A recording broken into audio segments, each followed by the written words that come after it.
Hi guys, তোমরা সবাই কেমন আছো? আশা করি অনেক অনেক ভালো আছো। একদম। তো আজকের ভিডিওটা পুরোপুরি অবিশ্বাস্য, মানে সিরিয়াসলি এতটা ফানি হবে। মাওলানা গোলাম রব্বানী হুজুরের ভিডিও জাস্ট মানে অসাধারণ। উনি একটা লেজেন্ড ব্যক্তি, ওনার কথাবার্তা এতটা সুন্দর এবং আমাদের অনেক অনেকভাবে এন্টারটেনমেন্ট করে। কিন্তু ওয়াজ মাহফিল একটা বেস্ট মানে হাসি হুজুর মানে এক সেকেন্ডের জন্য বোরিং ফিল হতে দেবে না। মানে ওনার কথাবার্তা যে শুনবে সে তাগড়া হয়ে যাবে। সিরিয়াসের সময় সিরিয়াস, ফানির সময় ফানি। উনি কোথা থেকে কিন্তু কথাগুলো খাঁটি বলে। হ্যাঁ, অসাধারণ হুজুর বলেন। তো আজকের ভিডিও টাইটেলটি হলো বাংলাদেশের অ্যাটম বোম। হাসনাত আব্দুল্লাহ, হ্যাঁ ওনার কথা কম বেশি করে শুনছে না, মন্ত্রীদের ঘুম হারাম। তো গোলাম রব্বানী হুজুর কি বলেন এই বিষয়গুলো অবশ্যই দেখবো। চ্যানেল যদি নতুন হয়ে থাকো চ্যানেলটিকে সাবস্ক্রাইব করে দেবে, পাশে থাকা বেল আইকনটা টাং করে বাজিয়ে দেবে, একটা লাইক করে দেবে। আর মেইন ভিডিও ডেসক্রিপশন বক্সে লিংক পেয়ে যাবে, চেক আউট করে নিও। চলো আজকে ভিডিওটি শুরু করা যাক। যুবকেরা সমাজকে পরিবর্তন করতে পারে, কথা বলেন ঠিক কিনা? আমরা দেখতেছি বাংলাদেশের আলহামদুলিল্লাহ নতুন নির্বাচনে নতুন কিছু এমপি হয়েছে না? এদের মধ্যে বর্তমানে বাংলাদেশের সবচাইতে আলোচিত এমপির নাম হলো হাসনাত আব্দুল্লাহ। বয়সে তরুণ, বয়স কম, রক্ত গরম, এমন এমন বক্তব্য দেয় মাথা ঘুরে যায়। আজকে উনি বক্তব্য দিচ্ছেন যে প্রধানমন্ত্রী হইয়া যদি বউকে সাথে নিয়ে ঘোরে, প্রধানমন্ত্রী হয়ে বউকে যদি এত সম্মান দিতে পারে জনাব তারেক রহমান, তাহলে আপনারা কি করেন? তখন হাসনাত আব্দুল্লাহ বলতেছে, আমাদের কাছে আমাদের বউ হলো রানীর মতো। মারহাবা খান, বেচারার সাহস আছে। উনি বলতেছে প্রধানমন্ত্রী তারেক রহমান সব জায়গায় বউ নিয়ে যাইতেছে, উনি যদি প্রধানমন্ত্রী হয়ে বউকে এত সময় দেয়, বউকে এত সম্মান দেয়, সব সময় বউকে এভাবে আগলায় রাখে প্রধানমন্ত্রী হয়া, তাহলে আমরা কি করতেছি? তাহলে আমাদের উচিত বউকে এভাবে আগলায় রাখা এবং বউকে প্রধানমন্ত্রীর মতো সম্মান দেওয়া। হাসনাত আব্দুল্লাহ একটা জিনিস, কথা কোন ঠিক কিনা? খেজুরের হিসাব দিয়া সারা বাংলাদেশের সব এমপিদের ঘুম হারাম করে দিছে, কথা বলেন ঠিক কিনা? খেজুরের হিসাব দিয়ে। পরে আমরা জানতে পারলাম সৌদি আরব থেকে বাংলাদেশে খেজুরের কার্টুন আসছে 12,500। কত?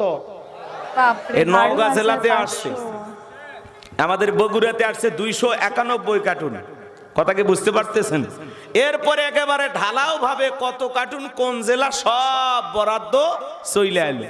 এর আগে কিন্তু এই তালিকা আমরা দেখি নাই। এই হাসনাত আব্দুল্লাহর কারণেই গুমর ফাঁস হয়ে গেছে, কথা বলেন ঠিক কিনা? একবারে পুরো জাতির সামনে সব উন্মোচন। কয়েকদিন আগে আবার 10 লাখ টাকা বরাদ্দ পাইছেন, সেটা আবার কিভাবে খরচ করবেন সেটা আবার হিসাব দিচ্ছেন। আবার জনগণকে বলতেছেন, আপনারা জানেন আমার বেতন কত? একটা এমপি বেতন পায় 1,74,000 টাকা। এবং ঢাকায় আমি একটা বাড়ি পাইছি, যেই বাড়ির ভাড়া 1.5 লাখ টাকা। আপনাদের কারণে, আপনারা ভোট দিয়ে আমাকে নির্বাচিত করছেন, আমি 5 বছরের জন্য আমি আপনাদের চাকরি করতেছি, বিদায় আপনাদের সুখে দুঃখে পাশে থাকবো। আপনাদের একটি টাকাও আমার দ্বারা এদিক সেদিক হবে না, যা বরাদ্দ পাই টু পাই হিসাব আপনাদেরকে দেব। এই জন্য হাসনাত আব্দুল্লাহ একটা পেজ খুলছে, নাম দেশে জবাবদিহিতা। মানে এই 5 বছর যদি এইভাবে প্রত্যেকটা এমপি কি পায়, এটা যদি হাসনাত আব্দুল্লাহর মাধ্যমে এইভাবে ফাঁস হতে থাকে, বাকি এমপিদের দুর্নীতি করা বন্ধ হয়ে যাবে। এই হলো তরুণদের পাওয়া। এই জন্য আজকে যুবকেরা আয়োজন করছে কারা? যুবকেরা। আলহামদুলিল্লাহ, আমি একেবারে বয়স খুব বেশি হয় নাই, মোটামুটি যুবকদের খাতারে আছি। যদি মনে করে না তাহলে আয়োজকও যুবক, আমিও যুবক, বাংলাদেশের এমপিও 2-4 জন হয়েছে যুবক, কথা বলেন ঠিক কিনা? একদম। তাহলে সারা দেশে যেহেতু যুবকদের জয় জয়কার আশা করা যায়, যুবকদের মাধ্যমে সমাজ পরিবর্তন হবে, কথা বলেন ঠিক কিনা? যুবকেরা যদি জেগে থাকে পথ হারাবে না বাংলাদেশ, কথা বলেন ঠিক কিনা?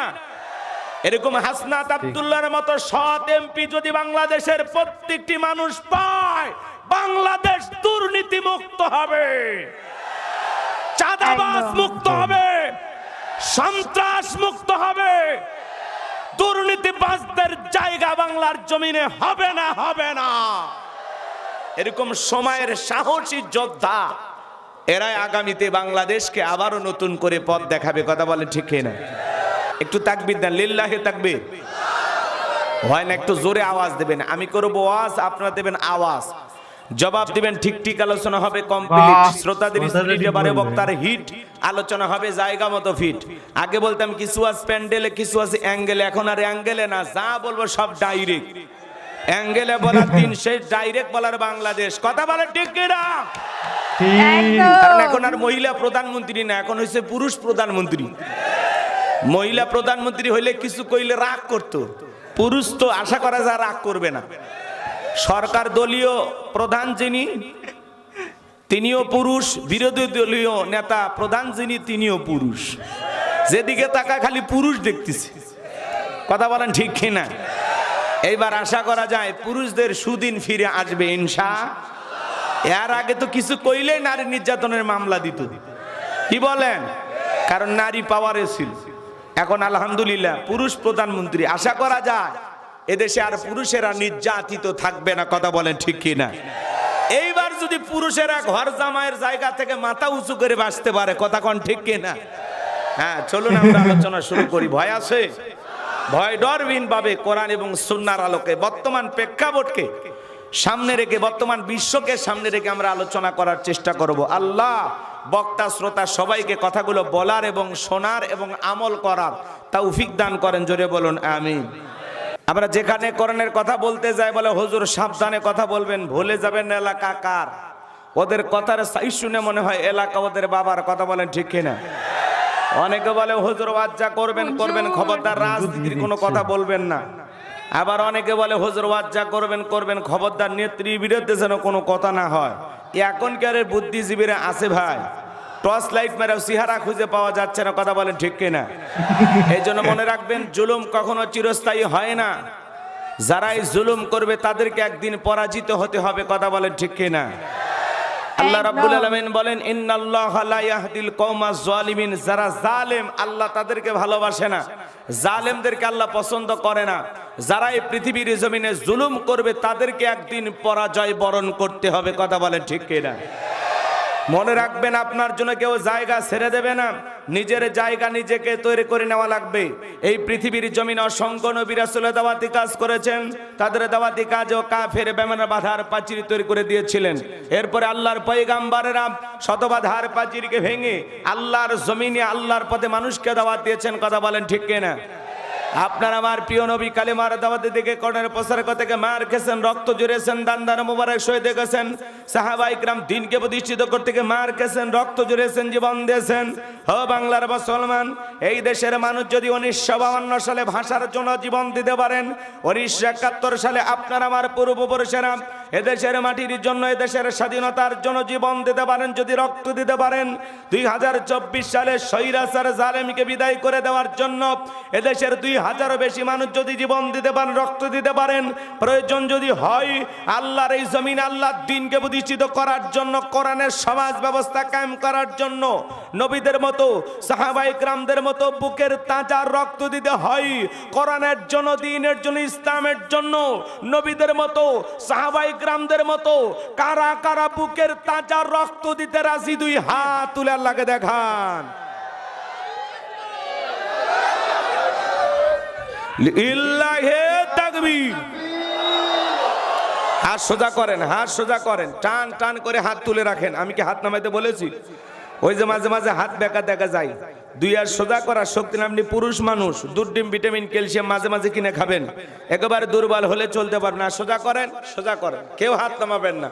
আমার আল্লাহ রাব্বুল আলামিন বলেন ইন্নাল্লাহা আশতারা মিনাল মুমিনিনা আনফুসাহুম ওয়া আমওয়ালাহুম বিআন্না লাহুমুল জান্নাহ। সূরা তাওবার 111 নম্বর আয়াতে আল্লাহ রাব্বুল আলামিন জানিয়ে দিলেন, নিশ্চয়ই মুমিন বান্দাদের জান মাল আমি আল্লাহ ক্রয় করে নিয়েছি, বিনিময়ে দেব জান্নাত। বলুন সুবহানাল্লাহ। তাহলে বলেন তো বাজান, আপনার আমার জীবনের মালিক কে? এই নওগাঁর যুবকেরা ভালো করে বলেন তো, আপনার আমার জীবনের মালিক কে? প্রেম করবার প্রেমিকাকে পার্কে নিয়ে যা ডায়লগ দিবা, এ জীবন তোমার, তুমি শুধু আমার, ওরে হাইব্রিড যুবক। এই জীবনের মালিক কে? আপনার আমার সম্পদের মালিক কে? আল্লাহর দেয়া জীবন, আল্লাহর দেয়া সম্পদ আল্লাহর পথে খরচ করতে রাজি আছেন তো মুসলমান? রাজি আছেন তো ইনশাআল্লাহ? রাজি আছেন তো ইনশাআল্লাহ? বাম হাত নামান, শুধু ডান হাত তুলে রাখেন, শুধু ডান হাত, শুধু ডান হাত। আল্লাহ রাব্বুল আলামিন বলেন ইল্লা সাহাবাল ইয়ামিন ফি জান্নাতি ইয়াতাসাআলুন, ডানপন্থী যারা জান্নাতের বাগানে থাকবে তারা, ডানপন্থী যারা আল্লাহর প্রিয় তারা বলুন আল্লাহু আকবার। কোনো কথা হবে না। কিছুক্ষণ আগে বলেন হুজুর জীবন দিতে রাজি, রক্ত দিতে রাজি। আপাতত জীবন রক্ত দুইটার কোনোটাই দিতে হবে না। ডান হাতটা পকেটের ভিতর ঢুকা দিয়েছে, যা পারেন যতটুকু পারেন প্রাণ ভরে তাফসীরুল কোরআন মাহফিলের জন্য দান করবেন। সোজা ডান হাত পকেটে দেন, আমিও দিচ্ছি। নিজের পকেটে হাত দেবেন, অন্য কারো পকেটে হাত দিয়ে পকেট মারে বলে মার খাবেন না। স্বেচ্ছাসেবক যারা আছেন ব্যাগ নিয়ে, রুমাল নিয়ে, চাদর নিয়ে, যার কাছে যা আছে তাই নিয়ে মাঠে নামো, খেলা হবে, খেলা হবে। ছেলে পেলে যাচ্ছে, সবাই প্রাণ ভরে দান করেন, সবাই পকেটে হাত দেন, সবাই পকেটে হাত দেন। ভাই হুজুর কিন্তু লেজেন্ড, আমি বললাম প্রথমেই, কোনো কথা হবে না, পুরো খেলা করে দিল। তো সত্যি ওনার ভিডিওগুলো খুবই ভালো ছিল এবং সত্য কথাই বলেছেন যে অবশ্যই যে বললো না নতুন যুবক যারা বোঝে তারাই সংসদ, করবে। তারাই কিন্তু এই জিনিসগুলো প্রকাশ্যে আনছে। আমরা যেগুলো জানতাম না সিরিয়াসলি, যে আমরা ফার্স্ট টাইম শুনলাম যে প্রত্যেকটা সদস্য পায় 1,90,000 সামথিং বললো। 90,000 না, 1,90,000 বললো না না না না, তাহলে কত বললো? 1,20,000 সামথিং বা 30। আমি তো 90 না, শুনলাম 90। অবশ্যই কমেন্টে জানাও যে 1,90,000 না 1,20,000, ঠিক আছে? তো অনেক অনেক সুবিধা, সেই বিষয়গুলো আমরা জানতাম না, জানলাম। তো খুবই ইন্টারেস্টিং বিষয় একদম। আর হুজুর তো মানে কোনো কথা হবে না হুজুরকে পুরো নিয়ে। ধুয়ে দিল ভাই।